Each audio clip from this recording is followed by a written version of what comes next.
Kisah Korun, orang terkaya yang tenggelam bersama hartanya. Harta karun dalam bahasa Indonesia adalah harta benda yang tidak diketahui pemiliknya. Biasanya harta karun ini terkait dengan harta yang tersembunyi atau terkubur. Kisah Korun dalam Al-Quran menjadi contoh tentang orang yang tenggelam bersama kekayaannya karena sikap kufur dan kesombongannya. Kisah ini disampaikan dalam Al-Quran sebagai peringatan dan pengingat bagi manusia. Allah tidak menyukai hambanya yang sombong dan tidak mengakui nikmat pemberiannya. Dalam sebuah hadis, nama Korun disebut bersama nama-nama lain yang perilakunya tercela. Ada kisah menarik dari Abdullah bin Amr. Suatu hari Nabi SAW menjelaskan tentang pentingnya menjaga sholat. Beliau menyatakan, barang siapa yang menjaga sholat akan mendapatkan cahaya, hujah, dan keselamatan dari neraka pada hari kiamat. Dan barang siapa tidak menjaga sholat, maka dia tidak akan menjadi cahaya, tidak pula keselamatan dan hujah baginya. Pada hari kiamat ia akan bersama Korun, Fir'aun, Haman, dan Ubay bin Khalaf. Hadis riwayat An-Narini. Dalam ensiklopedia Al-Quran dan hadis bertema, Korun disebutkan sebagai sepupu Nabi Musa.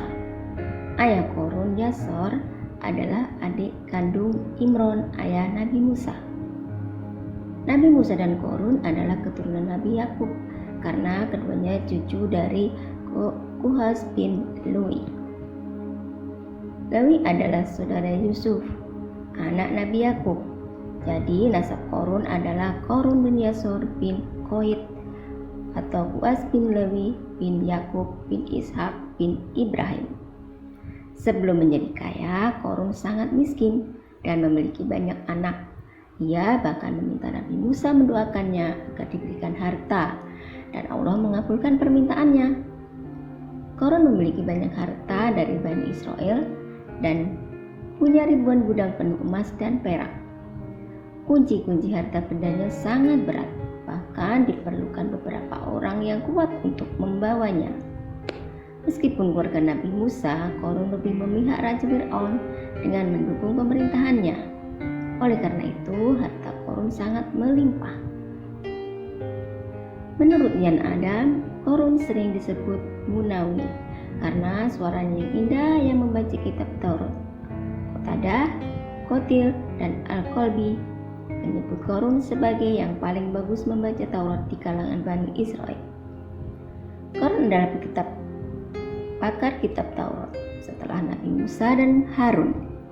Meskipun pintar dan kaya, dia termasuk orang munafik karena harta bendanya membuat hatinya buta.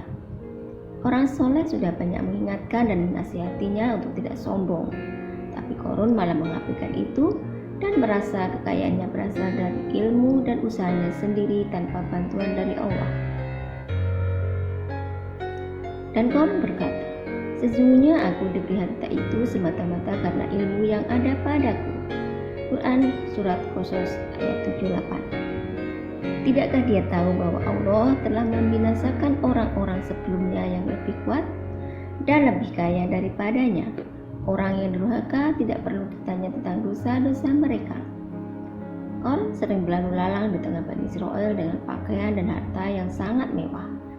Dia selalu ditemani oleh pembantu dan budak yang melayaninya.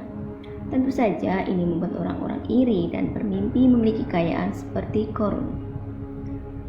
Dalam Al-Quran, surat Al-Qasas ayat 79 juga menyebutkan, maka keluarlah dia, Korun, kepada kaumnya dengan kemegahannya. Orang-orang yang menginginkan kehidupan dunia berkata, andaikan kita mempunyai harta kekayaan seperti yang telah diberikan kepada Korun, sesungguhnya dia benar-benar mempunyai keberuntungan yang besar. Akhirnya Allah mengazab Korun dengan cara menenggelamkan ke dalam tanah dalam waktu semalam. Beberapa cerita menyebutkan bahwa Allah menimbulkan gempa bumi dan tanah longsor yang dahsyat. Tempat di mana Korun dan hartanya ditenggelamkan kini menjadi danau yang dikenal sebagai Danau Korun atau Bahiroh Korun. Satu-satunya yang tersisa adalah reruntuhan istana Korun yang terletak di daerah Al-Fayun, Mesir. Kejadian ini dijelaskan dalam Al-Quran surat Al-Qasas ayat 81. Lalu kami benamkan dia, Korun, bersama rumahnya ke dalam bumi. Maka tidak ada baginya satu golongan pun yang akan menolongnya selain Allah. Dan dia tidak termasuk orang-orang yang dapat membela diri. Korun tenggelam bersama semua harta kekayaannya ke dalam perut bumi.